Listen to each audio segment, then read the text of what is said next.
everyone, Joe here from ActionX. Welcome to What's on the Tuber. Welcome back. If this is your 13th Matlock episode review, hope you're doing well. Hope you're staying safe out there in the bigger world. This game I tell is one of those I screwed up. I have not watched the broadcast. I had to wait till midnight.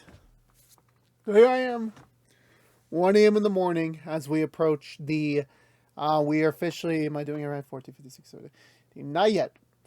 We are now entering the final 5 episodes of the season. And honestly, now with that being said, again, it's kind of crazy that we've reviewed 13 episodes of Matlock so far. We still have many more to go. And the fact of the matter is that the show continues to impress me. It continues to surprise me. It continues to do a lot of things. And with last week's episode really kind of pushing the bar, that obviously you can never really follow up with like another equally as great episode. I'm not trying to say this episode was bad. This was definitely a little fun sidestep of sorts, you know. I think this is one of the rare moments where like I didn't really feel the suspense. I feel like that's been like a really key marquee with the show since it started, where every episode has had some little bit of element of shock of like, okay, I wasn't expecting that. And then we just kind of carry that on, where this episode kind of played it a little safe. It was more fun. It's kind of like more like the calm before the storm. I would not be surprised if we're not quite there at the major stuff yet. I don't know, to be honest with you. It really kind of depends how the next 5 do.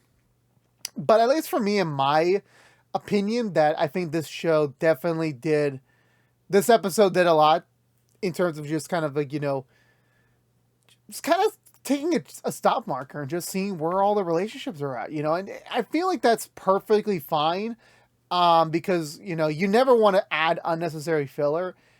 It's kind of when you're, again, I've never written a show before, so I don't know what the heck I would talk about here, but essentially, it's perfectly fine if you just, you know, take a little moment with your characters, kind of see where everyone's at. Where's everyone feeling? Where's everyone going?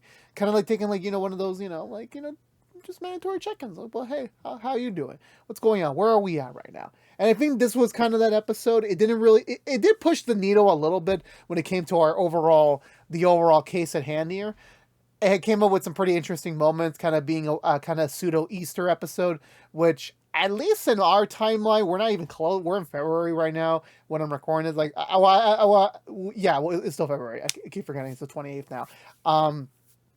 So we're not necessarily there yet. So they're kind of are going a little bit on the fast forward with the timeline here, especially since Maddie's now been undercover for like multiple months now. So it, you know, it's, you know, as well as, you know, not just, you know, the core cast, we got all the secondary cast members kind of at play here, and trying to see just where are they at? Where are we at this point in the story? What are we really at stake here with what these characters are at, and what they're going to do next? And I think it's great to have those moments that it allows us to kind of, you know, as an audience, kind of really figure out, kind of be reminded where are we standing, and I think that's more important. But overall, I think this was a good episode. I think this was just a very much of a, not a filler. It's more like a check-in. That's all I can really say about that. Not saying it's one of the weaker episodes, even though that's what I'm implying, but it's still very good in its own regard. But with that all being said, let's go for the Butcher recap and talk about this week's episode of Matlock. So we begin with obviously the recap, and then a very weird transition where, like, obviously Maddie's speaking. No, that's the reverse. So Maddie's back at the firm. It's the next day, and she is in front of a bunny. Oh, I'm not joking with that statement.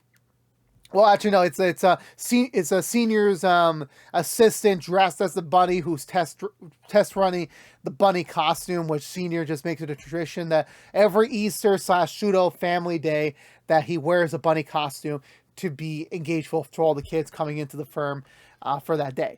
That's kind of just been his tradition, and his assistant is basically test running the suit to make sure it's all good to go for senior to be used this year. Obviously, Maddie's a little uncomfortable with this. You know, she's just like, okay, this is interesting. This is very much not how I expected to start my morning. with a bunny in front of me, but okay, that's how it is. And then she gets the parallel about what happened last night with her husband, about her husband basically flat out saying that there are moments where he considers Maddie to be involved in killing their daughter because of the trial that they pushed on her to get Alfie.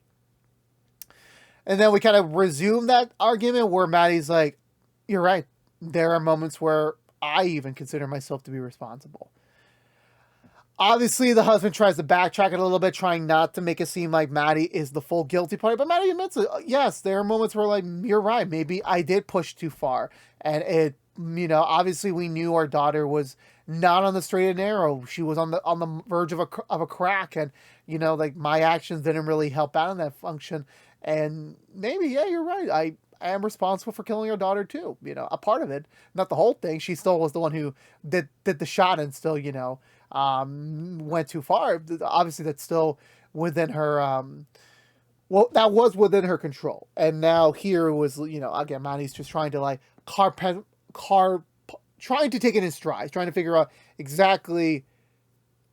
Really in the sense of like, was she fully in the wrong or was she not? And that's kind of where she's kind of morally questioning herself with this week. And then we kind of bounce back with her then going to the security office again, speaking to the guard we saw last episode, thanking him for like, hey, thank you so much for helping me out last week. I'm giving you a little book as a present, trying to sympathize. She also makes conversation about his daughter that's sitting on the picture frame. And I was like, oh, are you going to be here is she going to be here for family day? He's like, probably. My shift changes at 3. So maybe I'll leave a couple minutes beforehand just to, spend a little extra time with her. That's kind of his, brain thinking right then and there for that.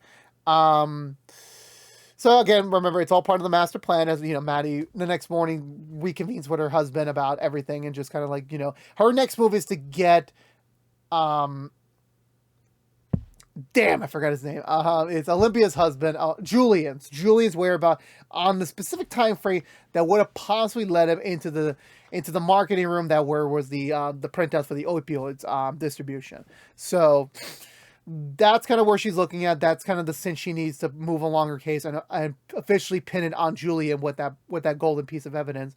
Obviously, they kind of sidetrack a little bit from the whole "you basically killed our daughter" argument. That's kind of not omitted in their conversation. They kind of jump on something else. Apparently, Maddie has a younger sister, who has been trying to reach out to her for months. Obviously, Maddie needs to focus purely on the case. Is very much just that's the focus right now. That's where she's at. That's all she wants to do. So right now is not really the time for any sort of communication with her sister. Because again, how are you going to explain to your family member, hey, we're doing this very illegal operation. I already snuck into a whole firm, pretending I'm their associate, and I'm basically looking for dirt to try and figure out who exactly prevented these documents that killed their for the drugs that killed their daughter, essentially, from going on the market. It's not really a conversation you want to have with someone, let alone like everyone's different. They might, view it as like noble, like, oh, good for you sticking it to the man. And then some people are just going to be like, what are you doing? No, this is illegal. Like, I know about it now. I'm going to accomplish if this goes south. So either I let you do what you do and risk it, or I snitch on you guys. So there's a lot of, there's a lot of fear, and that she doesn't want to deal with her right now. Then we cut over to Sarah and Billy, who are finally conversing again as regular friends. They're kind of teeing up a poster board for their next case, which we'll get to in a minute. A little bit of a romance zone for both of them, not together, obviously separate. Sarah finally ready to really, it's been a month. She wants to make an official statement to the person that she's been interested in since around the time the season started. She's ready to make a move, ready to like finally lock it down. Obviously, there's a little moment where she's with the associate from last episode that we met that's kind of like crushing on Billy, and she assumes, oh, maybe they're together, maybe they hooked up, and Billy's like, no, don't worry about it. Obviously, it's Billy the one who's hooking up with her, no one else, at least that he's aware of. We'll come back to more about that later. So Billy gets a call from his sister. Apparently there was a call in for that's related to their case. So once Olympia kind of goes on the poster board and kind of gives a little summary of a recap, they're basically compiling a class action lawsuit against this beverage company that's releasing this brand new 5-hour energy equivalent energy drink on the market that is essentially very untested, very bad, and they're basically just waiting for that one big thing to really take it to the next level. That's all they're waiting for. And that's where Sarah and Billy come in, where Billy got a tip from his sister that they just brought in someone that is being charged with attempted murder as she spiked the drink that caused a cardiac arrest of his fellow sorority member with that same energy drink. So they flock down to the station, take over their case, ready to go pro bono. The only reason why Olympia is doing this, like, if she could just prove for this case that it was not malicious by the person, it was malicious by the drink company, that's all she needs to really, she'll win that case, and then she'll use that to spin off into the class action lawsuit. So that's all she's really waiting on right now. So that's why she's taking over pro bono. Like, hey, look, I'm going to help you out here. You're helping me out too. We do this win-win thing for each other, and we move on. That's kind of the plan here for that. So they split up and they get a little bit of information from her. Apparently there was a sorority party last night, and this is where the presumed nature of that, the person who has a very weak heart, got a cardiac arrest because of the drink, and presumably that the individual that's being detained is the one responsible for it, and that she's doing it a malicious intent, which she's not. So Sarah and Billy go off to kind of, figure out their angles, see if they can find any other way to figure out what the hell really happened, trying to get a deeper research into this case. Olympia's going to go take care of the ADA, see if he can, drop the charges on this case, while Maddie's just there to console her and trying to, get her through this hour of need. Olympia speaks to the ADA, who is kind of a newbie who just entered the office, kind of got piled up with cases, just ready to get into it. Immediately they kind of have this very weird, it's respectful rivals is what I call it. Where they don't necessarily hate each other, but they're on different sides right now, so definitely they can't really be too buddy with them. Olympia tries to explain to him, look, it's not the girl, it's the drink, it was just an accident. Look, drop the case, and we will avoid many issues. And he's like, no.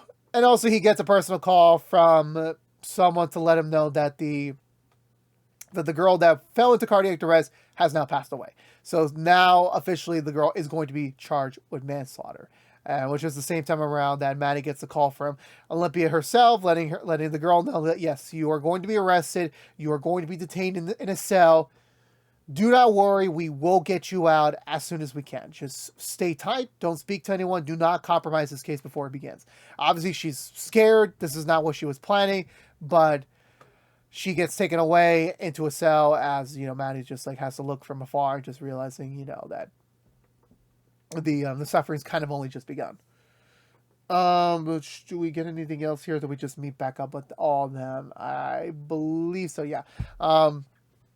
So the four of them meet up with the girl. They're trying to get the lay of the land here. Sadly, the ADAs already have multiple testimonies that corroborate that the suspect was already in a very violent friendship relationship with the now deceased. Apparently, it stemmed from one of them stealing the other's boyfriend. So that's kind of where the real clinch came from. And since they kind of are stuck in the same sorority, they kind of really can't go anywhere else. So they just learn to live in this very toxic environment. So essentially right now they really just got to destroy the defense's case, as when we get to the opening hearing, where immediately Olympia is trying to exonerate the entire case from the beginning, just saying look, the sorority house is still technically, a private residence. The police just going in there without really much of a warrant or any real cause to it should be thrown out, because in the fact they didn't have the proper chain of custody, which is technically validated. But however, the ADA says, yes, but technically the sorority house did this public clothes drive. And they said, anyone's welcome to come to the house and drop off their clothes that they don't need. So essentially, by Lou, is that the owner kind of gave up the privacy to performed this deed. So essentially what the police did was it's entirely legal. So they are going to be able to pursue forward with this matter. Where do we go from here? Yeah, so that already, and he gives like Olympia this very wooden bear as a sign of like, this is a sign of war. Check your move. And Olympia's just like super pissed off. She's just like ready to like find a way to destroy this guy's case. We're like trying to find any angle to win this. And in the meantime, all of them are just discussing with Maddie about like, oh, you're gonna bring Alfie to the family day. And she's like, probably not. That's not really his thing. Olympia's kind of encouraging, no, you should let him come over, let him like, spend time with us, like, at least we get to know him a little bit. Even Olympia making like snide remarks of like, technically that's really the only side of you, that I don't really know. Like, your grandmother, the grandmother side of you. But she's pondering a little bit, also thinking about what her husband said about like, that she was responsible for killing their daughter. That's kind of still weighing on her. That's kind of, holding her back a little bit, during this case. I believe that was it for this day. Or not just quite yet. I forgot the exact order of day. I want to say most likely we end that first day. Maddie goes back home just consoling and I think she's eating ice cream while her husband's just kind of, making her feel better. She's kind of, holed up on the whole case right now once again. And her husband's just like, again, reminding her like, okay, the sister's been calling nonstop. It's kind of like, what are we really going to do? Should we just go over there? Kind of like they should shut her out, kind of give her like a reminder, hey, we're still here. We're just kind of busy in New York. So they're debating on it, but Maddie doesn't want to go right now. She doesn't want to like leave. It's just, she doesn't even think she can get PTO right now considering the fact she's still new. So very bad. This is something she does not want to deal with and she just wants to, shoo away from it. We cut to the next day. Maddie and Olympia start off their day fresh. We get a cameo from Julian. Not really a cameo. We get to see more of him later. I don't know why I say cameo, but we finally see Julian, who's kind of who's not in a good mood right now. Not because of the divorce or anything, but Olympia tries to like ask him, "Are you okay?" And Julian's like, "I'm fine. It's not your problem to ask anymore. We're gonna be divorced soon." Apparently, there's a little bit of a backstory where Senior announced to Julian on Family Day that he was getting divorced from his mother on Family's Day while wearing the bunny costume. So kind of the whole thing is kind of, scarred. It kind of left a bad taste in his mouth. So really, this is not really a good time for him right now with the holidays at all. So that's just kind of just lingering on his own back mind. Sarah and Billy decide to interrogate the entire sorority house to see if they can find anyone that's willing to test any shred of innocence for their client. And sad to say the least, while we slowly get everyone kind of, giving the spiel about the house and everything, about how the format is, they all kind of admit, yeah, the suspect is like kind of known to be a prick, kind of known to be a bad person. She's kind of very rude, especially as she had a very toxic relationship with the deceased. And yeah, sadly, everyone can just testify, yeah, in our opinion, we think she killed her because there's just too much evidence on the contrary, and sadly, it's not looking good for her. We also get to see where Billy kisses the associate from last week very passionately in one of the storage rooms. They're kind of inclined to go a little further, but they're at work, so they can't really, pursue any further than that.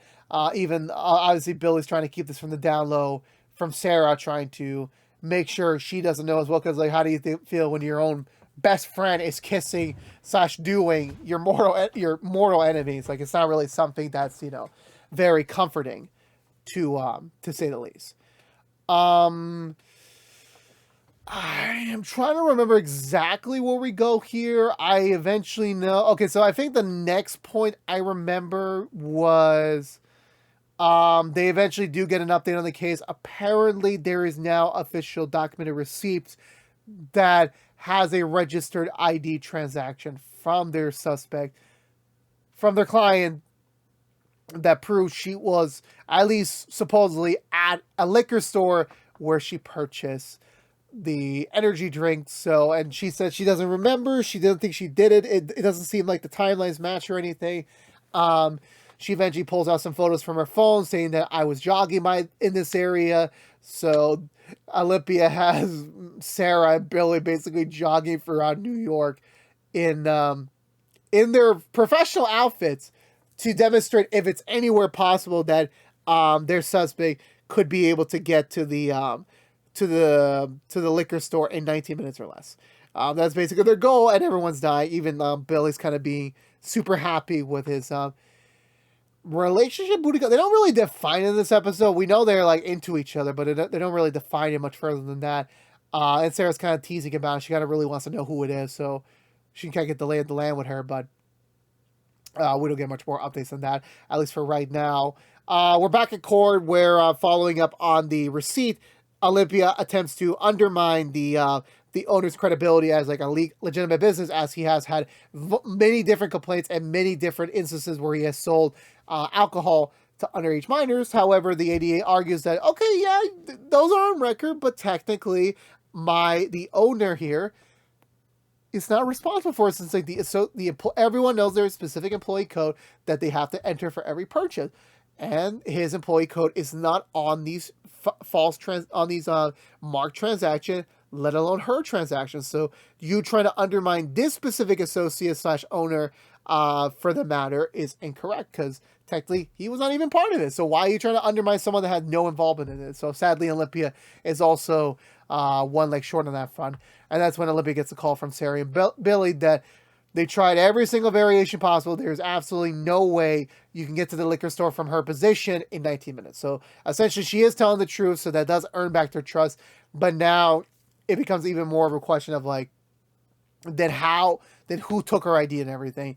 And that's when the suspect eventually says like, yeah, no, I do leave my ID in a very public place, which I'm just like, rule number one, you keep your ID on you at all times. Like it's not really like, again, like we're in 2025.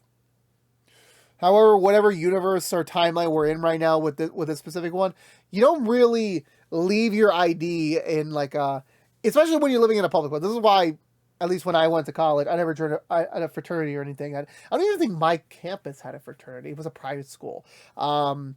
So I never really got involved in that, but still the point of the matter is that you keep your ID on you. You never really know there's a barcode on it. Someone can have access to it. Even if they're doing the matching, there's a lot of people out there who really don't give a damn. So you got to be very careful about that. So just, word to the wise. So now they're really like, it's kind of like a grape in a needle stack right now. They're trying to really figure out what could have happened, who could have done it, and how could they figure this out. But we'll cut to more about that on Family Day itself, as Alfie is joining Matlock into the lion's den at the firm, while everyone's trying to figure out what the heck they're going to do next with this case. Especially they're on quite a bit of deadline right now with trying to find an angle to get her acquitted for this incident at the moment. Eventually, Maddie does find out through the photos they have on record that the photos are actually live photos. So there's a few more seconds of additional content on each photo that they could use to maybe find something else additional that could help them out on their case. So they spin off to that while Sarah and Billy goes to do that, while Maddie and Olympia actually take part in Family Day, leading everyone downstairs for their big Easter egg hunt, which even Alfie, like, again, he's trying to pretend he's just like a not so caring teenager right now. But the goal is, like, the reason why Alfie is specifically here is that so he and Maddie can team up to get inside the security room so that they can access Julian's records, print them out, and figure out exactly where he was at the time frame of when the documents were made. So that's the goal. However, one snafu is that the security guard who was supposed to be working right now is actually off today. The covering evening shift is actually taking over his morning shift. So sadly, he will not be present there, so there will be no changeover in the guard. So they're really kind of like screwed in the pooch right now on what to do next. Alfie recommends to go rogue right now, let him do his own thing and try to get the paperwork himself. Maddie says, no, they can't risk it. Drop it. We'll reconvene on this idea another time. So everyone's enjoying the Easter egg hunt. Julian's roaming around in his office, or at least I think he's in Olympia's office, trying to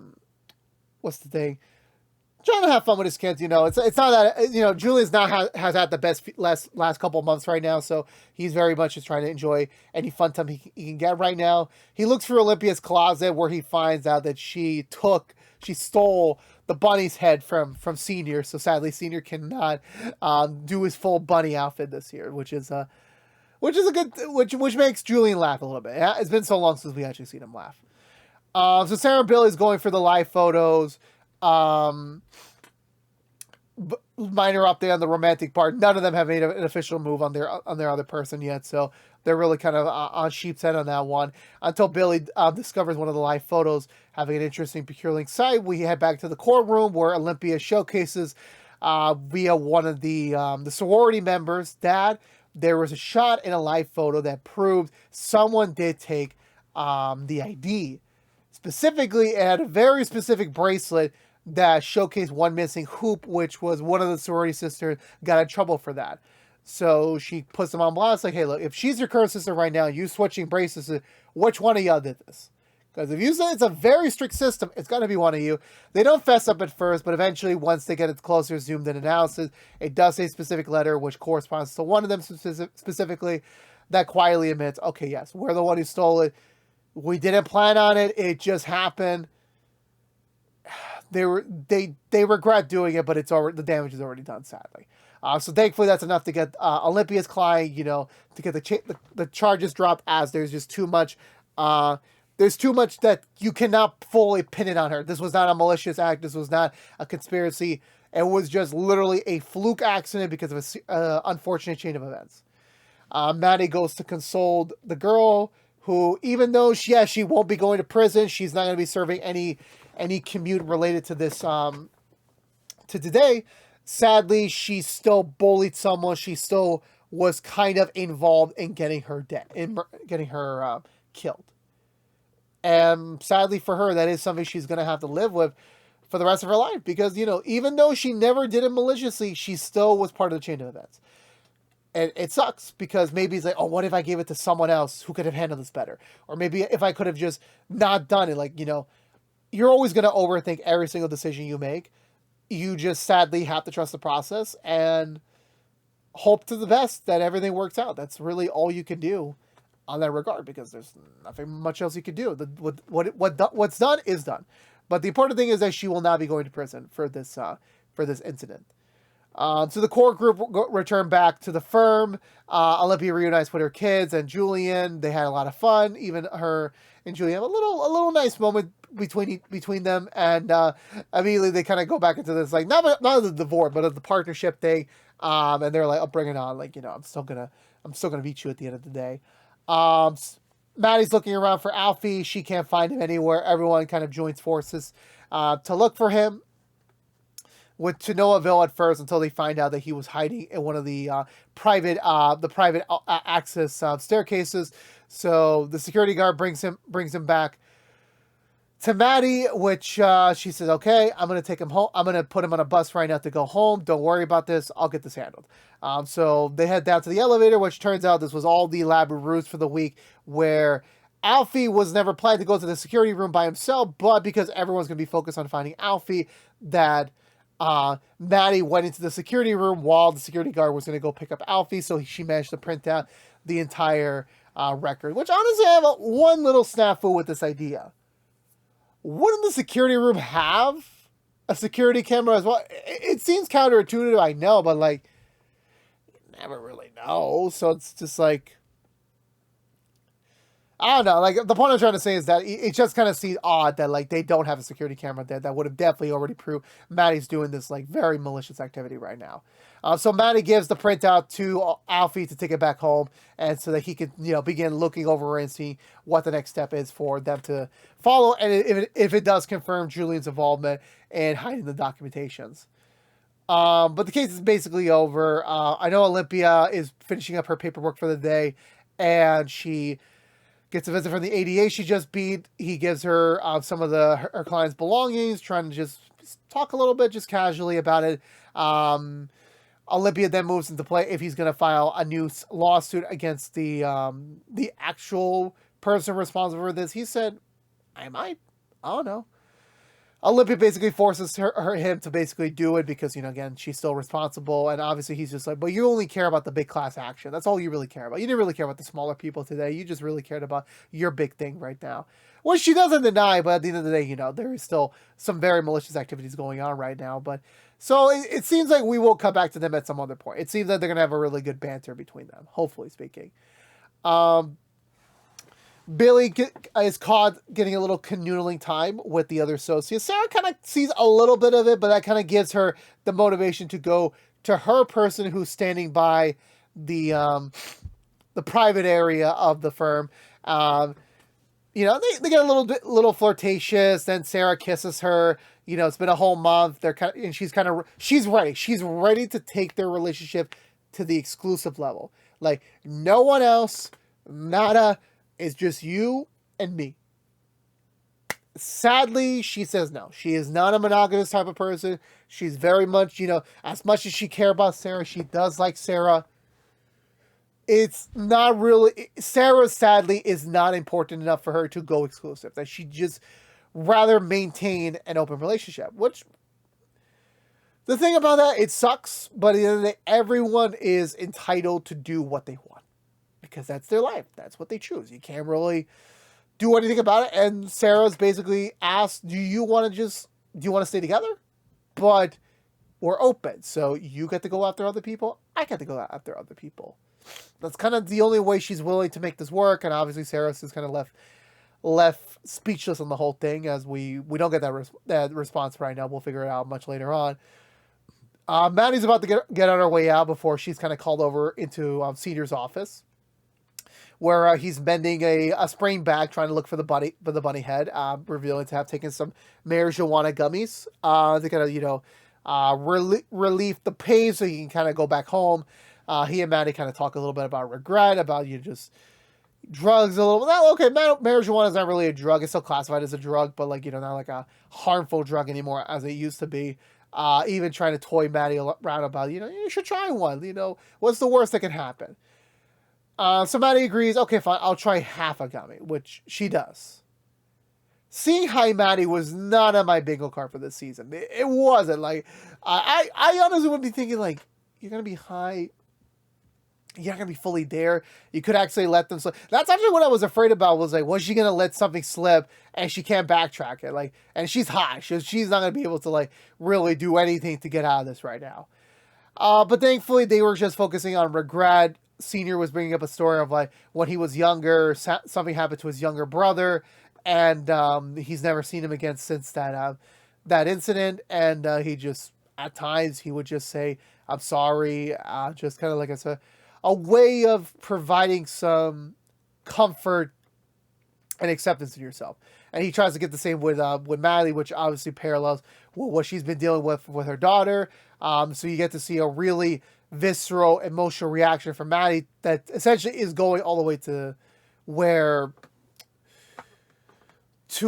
I already forgot her name. Her daughter, where her daughter is right now, in hopes that she can hear it and, like, accept Maddie's apology. And Senior decides to use this opportunity to play a little joke on Maddie, like simulating that, like, she's sending a signal from the great beyond, which I'm just like, that's really funny. That really, really is.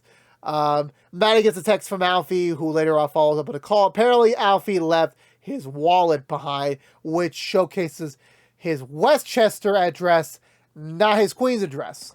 So, sadly, if anyone sees it and opens it, they're going to find out, oh, why is he living in a Westchester address, not a Queens? So Maddie sneaks back in very high into Olympia's office.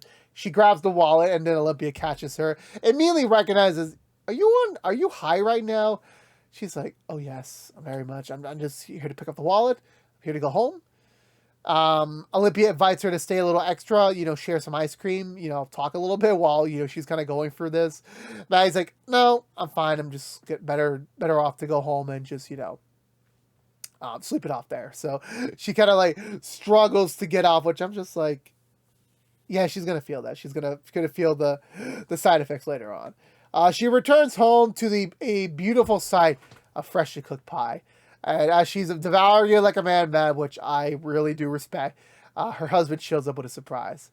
Sadly, her sister came to visit. Turns out she had enough of Maddie's ignoring her that she's going to come down to New York herself and properly see her sister again. As she embraces her, ready to, like, kind of reconnect, while Maddie's like, not what I needed today. And that was the end of this week's episode of Matlock. Like I said, I enjoyed this episode a lot. I did not quite think it topped last week. Again, not every episode will. I think this was a very fun distraction. Kind of giving everyone updates on their relationships. Olympia and Julia, again, still on the very weird mending / trying to just be healthy co-parenting, is very much still an interesting journey to see. Great for Billy on his on finding, well, we don't really know the extent of this new possible relationship, while sad for Sarah, who was not able to secure a permanent girlfriend for her. Whether or not she decides to kind of half-ass it just to keep her around, we'll see next week. And, Maddie's getting a little playing too close to the bull. Now bringing her sister into play is not quite what she needs right now. Not really quite what she needs. I am a little disappointed, though. There wasn't really more backbone between her and her husband. I would have really liked there to be a little bit more conflict there. Really kind of isolate Maddie, kind of maybe push her a little bit deeper into the law firm, making it possibly more difficult for her to, like, really pull the trigger whenever she does find out what the heck is going on there. That's kind of what I was preferring, but sadly we didn't really get that. But it is what it is with that front. But at least for me, I'm still very much intrigued. I'm still very much, grateful we got this little status update, see where everyone's at, and hopefully when we come back next week, we'll have some bigger developments as, again, we approach the final 5 and the tail end of the season. So there's lots more to be had, but I really did appreciate this little episode to kind of take a little breath, slow down a little bit, and kind of give us the spiel of what is to come for the last 5 episodes. But with that being said, I'm giving this episode 1, 3, 4 thumbs up. Let me know down below, what did you think of this week's episode of Matlock? Did you love it? Did you like it? Did you not like it? Let me know down below. We'd love to have a conversation with you about it. But I believe that's going to do it for me today, everyone. So if you're unaware, this has been What's the Two from ActionX, reviewing every episode in the first season of Matlock. If you want to know what we're doing normally on What's the Two besides our Matlock episode reviews, tomorrow we will be doing our Reacher episode reviews each and every Fridays after brand episodes, on Thursdays on Amazon Prime.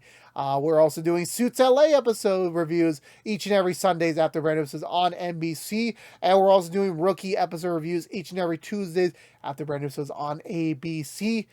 But if you only care about Matlock, you're in luck. We'll be back next week with another brand new episode review for you. Now that we're approaching the end, I'm not going to do the whole spiel right now, but at least from what we're up, the next 2 episodes are going up the next 2 weeks, so there will be no changes from us. Normally, they end these seasons by May, so whether or not we're going to go on a big hiatus after this, or if they're just going to wrap the season up early, I'm not quite sure. It really depends. TV nowadays has been very, very, very weird on their airing cycles. I know, like, a recent ABC show just wrapped in February after premiere in September. So it seems like they're not going to basically try to conform these shows from a September to May time period anymore. Not every show, obviously. Some shows are still going to follow that function. But at least with Matlock's case, being 18 episodes, that it's kind of almost had a straight run, kind of, and it's already been mostly shot. I'm not even sure where season 2 is going to fall into place. I don't even think they started shooting that season yet. But at least from what I'm aware of, whenever we do come back, well, okay, let me clarify before going any further. We will be back in the next 2 weeks. Do not worry about that. Whether or not we are going for a proper rest run, basically wrapping up the show next month, early April, that's still TBD. Just let's hold off on that for a second. But again, we will be back next week with another brand episode review. But again, thank you so much for watching. Please subscribe if you haven't yet. Like, favorite, share if you want to. Ring that bell and follow us on social media. But until we see each other again, thank you so much for watching. Please stay safe out there. Be good to each other. And as always, peace out.